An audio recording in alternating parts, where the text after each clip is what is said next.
నమస్కారం, వార్తలకు స్వాగతం. ముందుగా ముఖ్యాంశాలు. BRS leader Balka Suman press meet, Congress తీరుపై ఫైర్. కాంగ్రెస్ నేతలు మీడియా సమావేశం, పలు అంశాలపై వివరణ. కాంగ్రెస్ నేతలు మీడియా సమావేశం నిర్వహించారు. ఈ సందర్భంగా పలు అంశాలపై వారు మాట్లాడారు.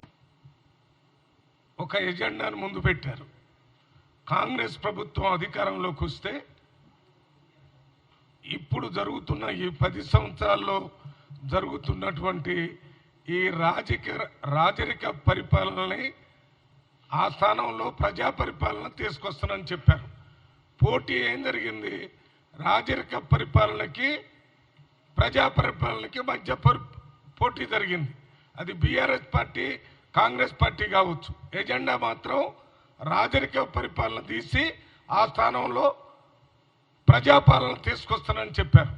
దాంతోపాటు అప్పుడే అందశ్రీ గారు రాసినటువంటి ఈ తెలంగాణ గీతాన్ని తెలంగాణ రాష్ట్రం వచ్చిన తర్వాత కాంగ్రెస్ పార్టీ రాష్ట్ర గీతంగా అడాప్ట్ చేసుకుంటుందని చెప్పారు. అప్పుడు చెప్పటం ఎన్నికల కంటే ముందు చెప్పారు. ఇది కాకుండా ఈ రాజరికపు పరిపాలన చిహ్నాలు కూడా ప్రజా పరిపాలనలో పోతాయనేది అంతర్భాగంగా ఉన్నటువంటి మాట. అందువల్లనే మీరందరూ ఎల్బీ స్టేడియంలో ప్రజల సమక్షంలో ప్రజా పరిపాలనని ఆవిష్కరించడం కోసమే అది ఎల్బీ స్టేడియంలో చేశారు. మామూలుగా ప్రజాప్రభుత్వాన్ని గవర్నర్ దగ్గర కూడా ప్రమాణ స్వీకారం చేసే అవకాశం ఉంది.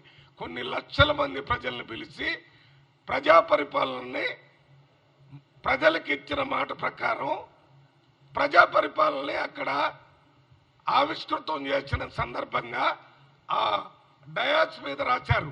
ప్రజా పరిపాలనలో రేవంత్ రెడ్డి ముఖ్యమంత్రిగా ప్రమాణ స్వీకారం. మీరు ఒక్కసారి మీరందరూ వచ్చుంటారు అక్కడ. దాని మీద డయాస్ వెనక రాసిన దాని మీద ప్రజా పరిపాలనలో రేవంత్ రెడ్డి ముఖ్యమంత్రిగా ప్రమాణ స్వీకారం చేస్తున్నారు అని రాశారు.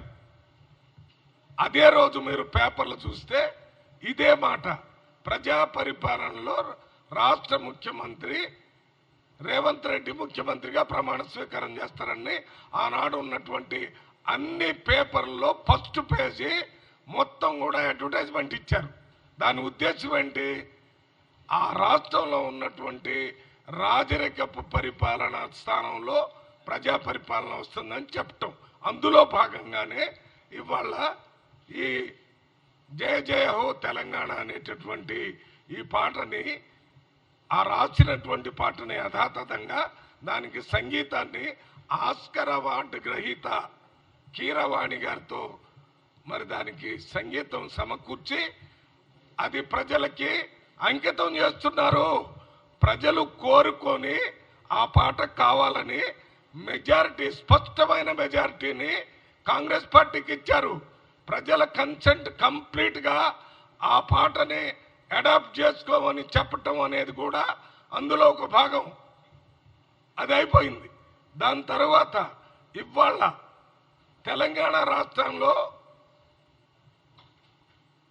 మనం ఎంబలం అంటే చిహ్నం, ప్రభుత్వం అంటే చిహ్నం, అంటే ప్రజాస్వామ్యం ప్రజాప్రభుత్వానికి చిహ్నంగా ఉండాలా, లేక రాజరిక పరిపాలనకి చిహ్నంగా ఎంబలం లాగా ఉండాలా? ఇది ప్రజల ముందు మేము పెట్టాం. ప్రజల ముందు పెడితే ప్రజలందరూ ఓట్లేసి ప్రజా చిహ్నమే మాకు ఉండాలని మమ్మల్ని స్పష్టమైన మెజార్టీతో గెలిపించి అధికారంలో తీసుకొని వచ్చారు. అందువల్ల ఇవాళ అధికారంలోకి వచ్చిన ముఖ్యమంత్రి దీనికి ప్రజా చిహ్నాలు ఉండాలని దాని మీద మరి ఇవాళ అతి ముఖ్యమైనటువంటి ప్రజా చిహ్నం ఏంటి? ఎవరైనా ఒక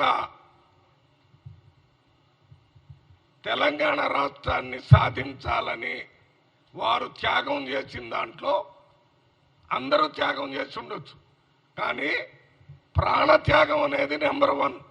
అమరవీరులు అంటే ప్రాణాన్ని ఇచ్చినటువంటి వాళ్ళు. ప్రాణాన్ని లెక్క చేయలేదు. తెలంగాణ వస్తే చాలని ఒకళ్ళు కాల్చుకొని చనిపోయారు, కొంతమంది ఉరేసుకొని చనిపోయారు, కొంతమంది ఉద్యమంలో చనిపోయారు. వీళ్ళందరినీ అమరవీరులు అంటారు. ఎవరి కోసం అమరవీరులు అయ్యారు వీళ్ళు? తెలంగాణ రాష్ట్రం రావటం కోసం చనిపోయారు.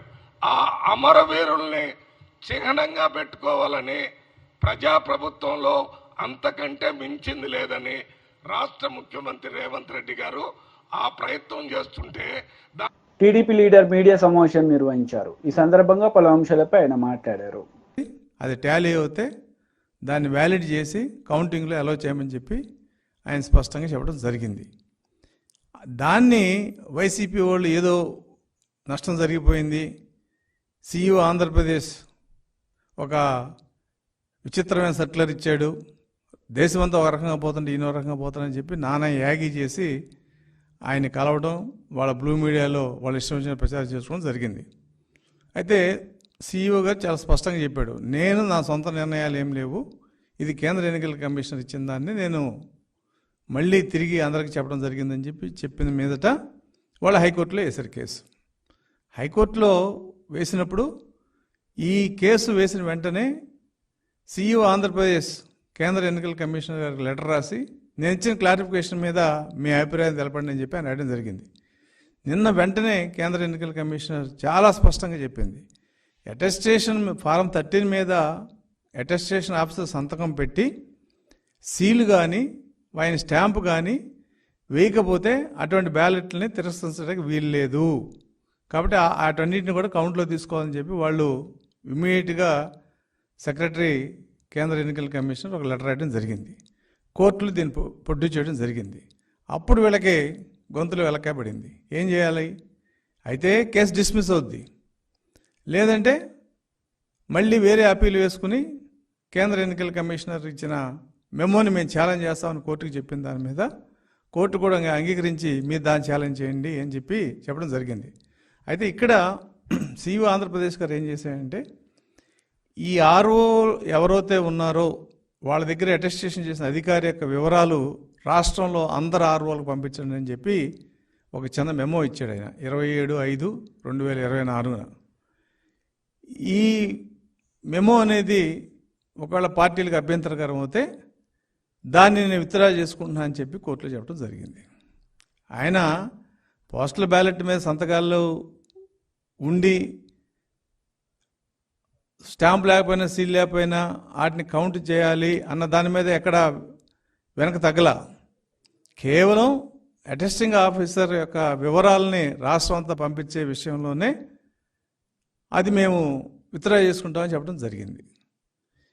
వైసీపీ వాళ్ళు ఏం చెప్తున్నారు, ఎన్నికల కమిషనర్ విత్డ్రా చేసుకున్నాడు కాబట్టి కేంద్ర ఎన్నికల కమిషనర్ యొక్క మెమోని మేము ఛాలెంజ్ చేస్తామని చెప్పి నేను హైకోర్టులో అడగడం, రాత్రి 9 గంటలకు దాని మీద హైకోర్టు అనుమతి ఇవ్వటం, దాని మీద విచారణకి టీడీపీ కూడా ఇంప్లీడ్ అయిన దాని మీద ఇవాళ చీఫ్ జస్టిస్తో మాట్లాడి దాని మీద మరి ఎలాంటి ఏ కోర్టు ఎలా నిర్ణయం తీసుకోవాలనేది ఇవాళ నిర్ణయిస్తామని చెప్పి చెప్పడం జరిగింది. అయితే ఇక్కడ వైసీపీ వాళ్ళు చేసే దుష్ప్రచారం వెనక పల్లెటూరులో ఒక వ్యక్తి వచ్చి కుండ పగిలిపోయింది అన్నాడంట. ఆ ఎన్నోడు కొండ పగిలిపోయిందని చెప్పి ఊరంతా చెప్పడం మొదలుపెట్టాడు. కొండ పగలటం ఏంటరా అని ఎన్నోడికి లేదు, చెప్పినోడికి లేదు. అలా ఇవాళ వీళ్ళు ఏం చెప్తున్నారు, అసలు తెలుగుదేశం అడిగింది ఏంటి, సంతకం పెట్టి స్టాంపు లేకపోయినా సీల్ లేకపోయినా బ్యాలెట్ పేపర్ని వ్యాలిడ్ చేయండి, బ్యాలెట్ పేపర్ వెనకాల ఆర్ఓ ఫాస్మే లేకపోయినా వ్యాలిడ్ చేయండి అని చెప్పి అడిగాం. అంతేగాని సంతకం లేకపోతే బ్యాలెట్ పేపర్ని వ్యాలిడ్ చేయండి అని చెప్పి మేము ఎక్కడ అడగల. కానీ వాళ్ళు చేసే ప్రచారం దుష్ప్రచారం ఏంటంటే, తెలుగుదేశం వాళ్ళు సంతకం లేకపోయినా కూడా బ్యాలెట్ని వ్యాలిడ్ చేయండి అని చెప్పి అడుగుతున్నారు, దాన్ని మేము అపోజ్ చేసామని చెప్తున్నారు. ఒకవేళ అదే నిజం అయితే కేసు ఎందుకు వీళ్ళు వెనక తగ్గారు? ఆంధ్రప్రదేశ్ సీఈఓ ఇచ్చిన మెమోని ఛాలెంజ్ చేస్తూ కేసు వేసి మళ్ళీ హైకోర్టుకి ఇది కాదు, మేము కేంద్ర ఎన్నికల కమిషన్ ఇచ్చిన మెమో ఛాలెంజ్ చేస్తూ ఉన్నారు. అంటే కేంద్ర ఎన్నికల కమిషన్ ఇచ్చిన మెమో, ఆంధ్రప్రదేశ్ సీఈఓ ఇచ్చిన మెమో ఒకటే. అటెస్టేషన్ అధికారి సంతకం పెట్టి సీల్ లేకపోయినా లేదు స్టాంప్ లేకపోయినా ఆ బ్యాలెట్ని వ్యాలిడ్గా చేయమని చెప్పి కేంద్ర ఎన్నికల కమిషన్ స్పష్టంగా చెప్పింది. దాన్నే సీఈఓ ఆంధ్రప్రదేశ్ కూడా స్పష్టంగా చెప్పాడు. ఆయన కేవలం ఈ సంతకం వివరాలని రాష్ట్రంలో ఉన్న అందరు ఆర్ఓలకి షేర్ చేయండి అన్న ఒక పేరాని నేను విత్డ్రా చేసుకుంటున్నానని చెప్పడం జరిగింది. దాన్ని వేరే రకంగా దుష్ప్రచారం చేయటం వైసీపీకి మంచిది కాదు. ఖచ్చితంగా ఈ అప్పీల్లో వైసీపీ ఓడిపోవడం ఖాయం. ఇంకా వైసీపీ యొక్క ఆలోచన అంటే పోస్టల్ బ్యాలెట్స్ 4,97,000 ఉన్నాయి. 4,97,000 ఇలా స్టాంపు లేకుండానో సీల్ లేకుండానో బ్యాలెట్ వెనకాల సంతకం లేకుండా ఎన్ని ఉంటాయి? చాలా తక్కువ ఉండొచ్చు. కానీ మా తెలుగుదేశం పార్టీ యొక్క అభిప్రాయం ఏంటంటే అధికారులు చేసిన పొరపాటుకి ఓటర్ నష్టపోకూడదు అని మా అభిప్రాయం. ఎందుకంటే అది ప్రభుత్వం బాధ్యత. బ్యాలెట్ పేపర్ వెనకాల ఫాస్మేల్ వేయటం కానీ, అటెస్టేషన్ ఆఫీసర్ సంతకం పెట్టి స్టాంప్ వేసి వేయటం కానీ ప్రభుత్వం బాధ్యత అది. సో ప్రభుత్వం పెట్టిన అధికారి చేసిన పొరపాట్ల వలన ఓటర్ నష్టపోకూడదనే అంశంతోనే మేము ఎలక్షన్ కమిషన్ పదే కలవడం జరిగింది. ఇంకొక విషయం ఏంటంటే గత సంవత్సరం 2,68,000 పోస్టల్ బ్యాలెట్స్ ఉంటే దాదాపు 56,000 ఇన్వాలిడ్ అయినాయి వివిధ కారణాల వలన. కాబట్టి ఇన్వాలిడ్ అనేది ప్రజాస్వామ్యంలో అది మంచి పద్ధతి కాదు. దట్లు ఉద్యోగస్తులు వేసిన ఓట్లు ఇన్వాలిడ్ అవ్వడం అనేది మంచి సాంప్రదాయం కాదు. కాబట్టి ఇటువంటి చిన్న పొరపాట్లను కూడా కన్సిడర్ చేయమని చెప్పి మేము అడిగాం. అది కేంద్ర ఎన్నికల కమిషనర్, రాష్ట్ర ఎన్నికల కమిషనర్ ఒప్పుకోవడం జరిగింది. మరి ఇంత జరిగిన తర్వాత ఎందుకు వైసీపీ గోల్ చేస్తుందో మాకు అర్థం కావట్లా. మాకున్న సమాచారం ప్రకారం ఏంటంటే కొన్ని నియోజకవర్గాల్లో వీళ్ళ తొత్తులైన అధికారులను దగ్గర పెట్టుకుని స్టాంపులు తీసేయటం, సీల్ తీసేయటం, వెనకాల ఫాస్మేల్ లేకుండా చేయటం అనేది కావాలని చేసే సమాచారం మా దగ్గర ఉంది. అంటే అటువంటివన్నీ రిజెక్ట్ అవుతే ఆ నియోజకవర్గంలో వాళ్ళ క్యాండిడేట్ని గెలిపించిన అవకాశం ఉందనే ఒక దురుద్దేశంతోనే వాళ్ళు దీని మీద ఇంత రచ్చ చేస్తున్నారనేది వాళ్ళు స్పష్టంగా మాకు అర్థమైంది. వాళ్ళు ఏం రచ్చ చేసినా, ఎటువంటి ప్రయత్నాలు చేసినా కేంద్ర ఎన్నికల కమిషన్ ఇచ్చిన గైడ్ లైన్స్ ప్రకారం పోస్టల్ బ్యాలెట్లు ఖచ్చితంగా ఏ చిన్న పొరపాట్లు ఉన్నా కూడా వాటిని వ్యాలిడ్ చేయడం జరుగుతుంది. వీళ్ళు హైకోర్టు కాదు సుప్రీంకోర్టుకి వెళ్తారు. ఎందుకంటే వీళ్ళ కోర్టుకి వెళ్ళడం వాళ్ళ కొత్త ఏం కాదు. కోర్టు ఇచ్చిన ఆర్డర్ని అయితే వీళ్ళు ఫాలో గారు. కానీ కోర్టుకి వెళ్ళడం అయితే వీళ్ళకి, ఎందుకంటే ప్రభుత్వం ఖర్చు ఇదంతా. మేము పార్టీ తరఫున కానీ లేకపోతే ఇంకో తరఫున కానీ పెడితే ప్రైవేట్ వ్యక్తులు ఖర్చు పెట్టుకోవాలి. కానీ ప్రభుత్వం తరఫున వెళ్తే ప్రభుత్వం పెట్టుకుంటుంది. వాళ్ళకి వచ్చే నష్టం కూడా ఏం లేదు. కానీ అల్లరి చేయటం, లేని విషయాన్ని ఉందని చెప్పి అల్లరి చేసే విధానంలో వైసీపీ చాలా దుర్మార్గంగా ఉంది. వీళ్ళకి నిజాయితీ ఉంటే కేంద్ర ఎన్నికల కమిషన్ ఇచ్చిన దాన్ని ఆమోదించాలి. రాష్ట్ర ఎన్నికల కమిషన్ ఇచ్చిందే తప్పితే ఖచ్చితంగా హైకోర్టు రిట్ని అలౌ చేస్తూ ఏదో ఒక ఆర్డర్ ఇచ్చేది. కానీ వీళ్ళు బీఆర్ఎస్ లీడర్ మీడియా సమావేశం నిర్వహించారు. ఈ సందర్భంగా పలు అంశాలపై ఆయన మాట్లాడారు. వారిని కూడా ఇందాక కోరినాం. మేము అక్కడ బంజారాహిల్స్ పోలీస్ స్టేషన్లో కంప్లైంట్ ఇచ్చినప్పుడు ఖచ్చితంగా ఇటువంటి కంట్రోల్ చేయాలి. మేము ఇచ్చినటువంటి పిటిషన్ను స్వీకరించి వివిధ సెక్షన్లలో మేము మెన్షన్ చేసినాం. ఏ రకంగా వాళ్ళు తప్పుడు వార్తలు ప్రసారం చేసిర్రు, ఏ రకంగా ఉద్దేశపూర్వకంగా కేసీఆర్ గారి ఇమేజ్ని దెబ్బతీయాలని చెప్పి కుట్రపూరితంగా ఈ రకంగా చేసిర్రో సెక్షన్స్ కూడా మేము మెన్షన్ చేసి మరి ఇచ్చినాం. సో వాటి ప్రకారం చర్యలు తీసుకోవాలని చెప్పి కూడా మేము కోరడం జరిగింది. సో భవిష్యత్తులో ఇటువంటి జరగకుండా పోలీస్ యంత్రాంగం కూడా తమ వంతు పాత్ర పోషించాలని చెప్పి కోరడం జరిగింది.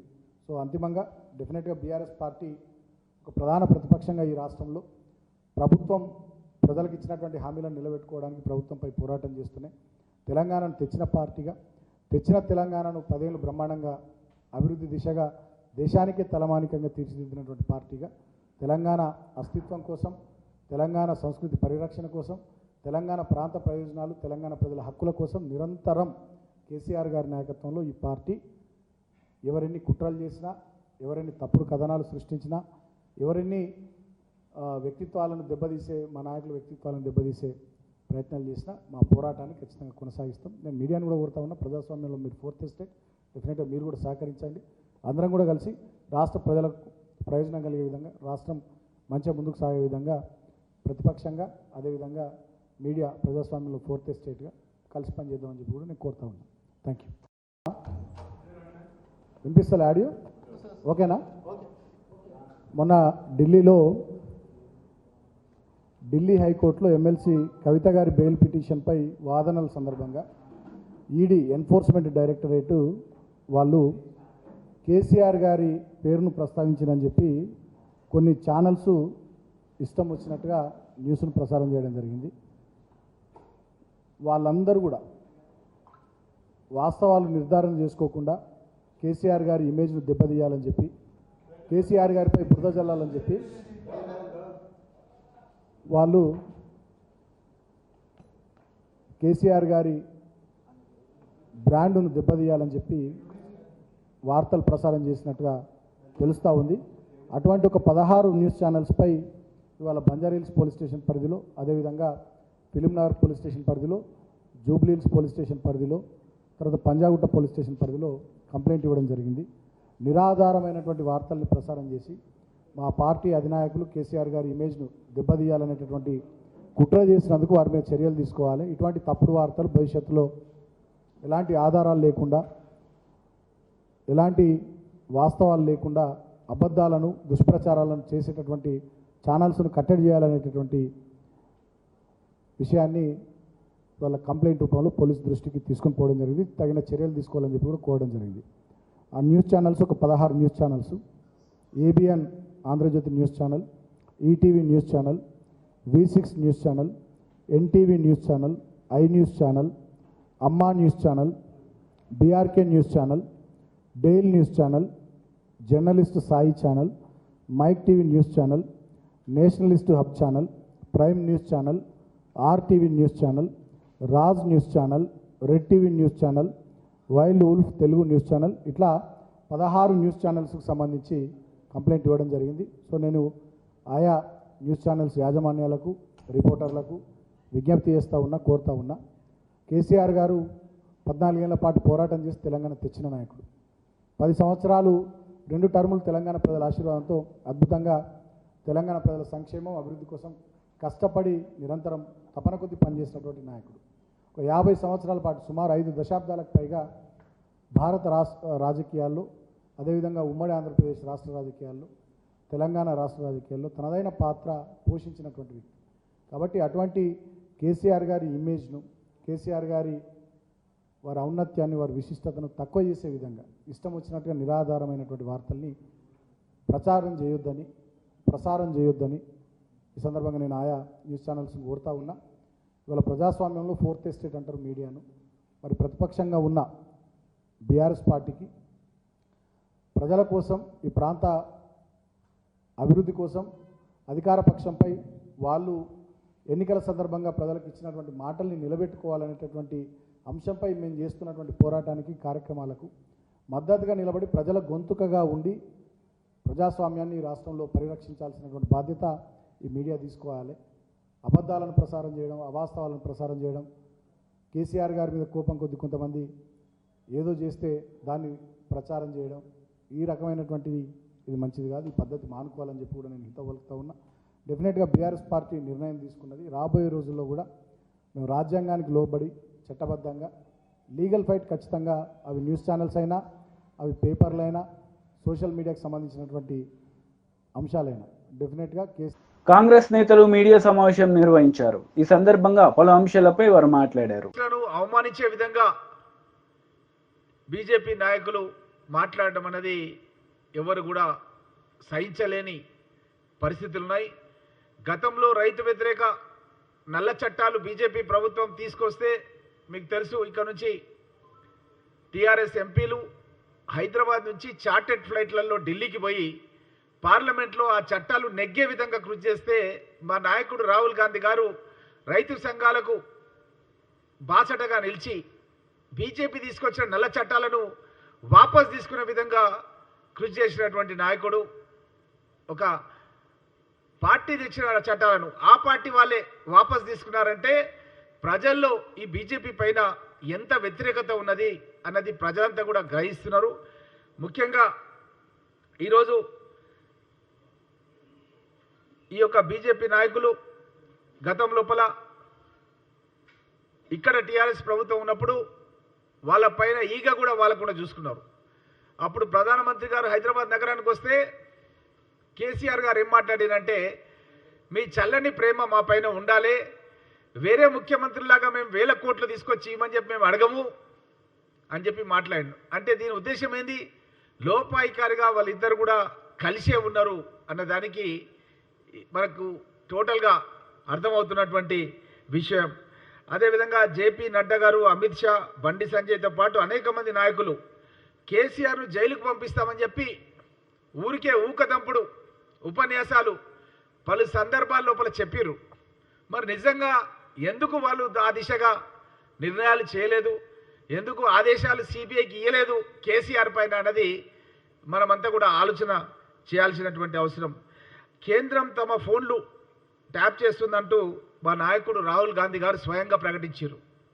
అదేవిధంగా యాపిల్ కంపెనీ కూడా చాలాసార్లు చెప్పింది ప్రభుత్వమే ఫోన్లు ట్యాప్ చేస్తుందని. మనం చాలాసార్లు ప్రసార మాధ్యమాల్లో, సోషల్ మీడియాలో చాలాసార్లు మనం చూసినాం. మేము డిమాండ్ చేస్తున్నాం కాంగ్రెస్ పార్టీ పక్షం తరఫున, నిజంగా బీజేపీ రాష్ట్ర నాయకత్వం ఏమాత్రం కూడా వాళ్ళ ఆరోపణల పస ఉందనుకుంటే యాపిల్ కంపెనీ ఏదైతే మెసేజ్లు పంపించింది చాలామందికి మనం సోషల్ మీడియాలో చూసినాం, దాంట్లో ప్రవీణ్ కుమార్ కూడా ఒక మెసేజ్ వచ్చిందని చెప్పి పత్రిక మాధ్యమాల్లో చూపించిండు. నాకు కూడా నా ఫోన్ ట్యాప్ అవుతుందని చెప్పి నాకు మెసేజ్ యాపిల్ వాళ్ళు పంపించారని కూడా చెప్పిండు. కాబట్టి మేము డిమాండ్ చేస్తున్నాం ఈ బీజేపీ నాయకులను, సిబిఐతో మీ పైననే మీరు ఒక ఎంక్వైరీ చేయించుకోండి. ఎందుకంటే యాపిల్ కంపెనీ అనేది వరల్డ్ వైడ్ ప్రాముఖ్యత కలిగినటువంటి కంపెనీ.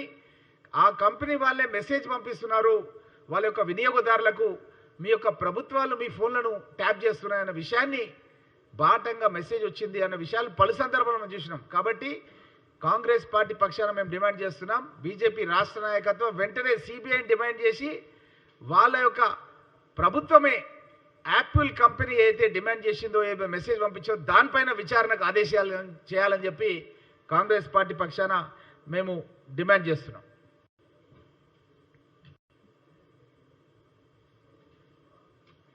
అయిపోయింది, అంతే అంతే, స్మాల్ అంతే.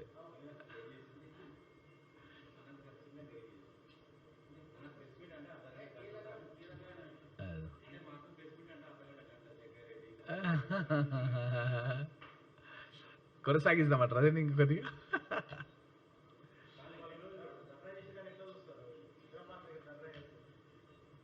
ఇప్పుడు అదే చెప్తున్నాను, ఈ ధర్నా ఏదైతే వాళ్ళు చేస్తున్నారో ఇందిరా పార్క్ దగ్గర ఈరోజు బీజేపీ రాష్ట్ర నాయకత్వం వాళ్ళ నాయకులందరూ కలిసి ఏదేదో రాష్ట్ర ప్రభుత్వమే సిబిఐకి అప్పగించలేదు, సిబిఐ అప్పగిస్తే బాగుండే అని చెప్పి ఈరోజు ధర్నా చేస్తారు. ఎందుకు సిబిఐకి అప్పగిస్తే లోపాయికారిగా ఆల్రెడీ మొన్న ఎన్నికల్లో ఒకటైపోయింది వాళ్ళు. మేమంతా కూడా చూసినాం, ఒక 2 క్యాంపులు ఉండే, బీఆర్ఎస్ పార్టీ క్యాంప్ ఎలక్షన్ల బూత్ ముందు ఒకటి, బీజేపీది ఒకటి, 2 క్యాంపులు ఒకటైపోయినాయి. మీరు ఎక్కడ పోయినా సరే రాష్ట్ర వ్యాప్తంగా చర్చ జరుగుతుంది. ఇంకా రేపు ఇంకా ఒకటి కాబోతున్నారు. ఈ సందర్భం లోపల సిబిఐకి అప్పచెప్పి ఇంకా వాళ్ళకు మెయిల్ చేద్దాము, వాళ్ళకు సాయం చేద్దామని చెప్పి ఈ బీజేపీ రాష్ట్ర నాయకత్వం అనుకుంటున్నట్టు ఉంది. ఎందుకంటే వాళ్ళు ఆల్రెడీ అనధికారికంగా పొత్తు కుదుర్చుకున్నారు. మీరు ఎక్కడికి వెళ్ళినా సరే, ఎక్కడ చర్చ చేసినా సరే, మా పరిగి నియోజకవర్గంలో నేను ఒక 30 బూతులు తిరిగినాను మన చెవర్ల పార్లమెంట్ అసెంబ్లీకి సంబంధించింది జిల్లా అధ్యక్షునిగా. ఎక్కడికి వెళ్ళినా సరే 2 కనబడుతున్నాయి, మాది కాంగ్రెస్ బీజేపీ. బీఆర్ఎస్ ఏదంటే లేదు, బీఆర్ఎస్ దాంట్లో కలిసిపోయింది అంటున్నారు. ఇది వాస్తవం, ఇది ప్రజా జీవితంలోనే ఈరోజు ఏ బూత్ దగ్గర పోయినా జరిగింది. కాబట్టి రేపు ఇంకా దగ్గర కాబోతున్నారు. కాబట్టి వీళ్ళు ఒక గొడుగు పట్టాలనుకుంటున్నారు వాళ్ళకు. కాబట్టి ఈ విధంగా మా ద్వారా మేమే దానికి రిక్వెస్ట్ చేస్తే దానికి గొడుగు పట్టే ఆలోచనలు ఉన్నారు. మేము అలాంటి అవకాశం వాళ్ళకి ఇవ్వము. నిజంగా వాళ్ళకి ఏమాత్రం చిత్తశుద్ధి ఉన్నా ఆల్రెడీ యాపిల్ కంపెనీ వాళ్ళు మెసేజ్లు పంపించారు చాలామందికి, మీ ఫోన్లు హ్యాక్ అవుతున్నాయి, మీ ఫోన్లు ట్యాప్ అవుతున్నాయి అని చెప్పి. దాంట్లో ప్రవీణ్ కుమార్ గారు కూడా, గతంలో ఐపీఎస్ అధికారి కూడా పత్రికలో కూడా చెప్పిండు, చూపించండి ఇట్లా నా ఫోన్ ఇట్లా అవుతుందని కూడా చూపించండి. మీరు అందరూ కూడా గమనించారు.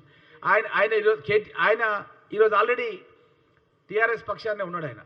కాబట్టి అలాంటి వాళ్ళు ఇచ్చిన దాన్ని మీరు వెంటనే సుమూటగా తీసుకొని మీరు ఎంక్వైరీ స్టార్ట్ చేయండి. స్టార్ట్ చేసేసి ఎవరు చేశారు ఈ ఫోన్లన్నీ, ఎవరు చేస్తున్నారు దాని మీద మీరు చేయాలి.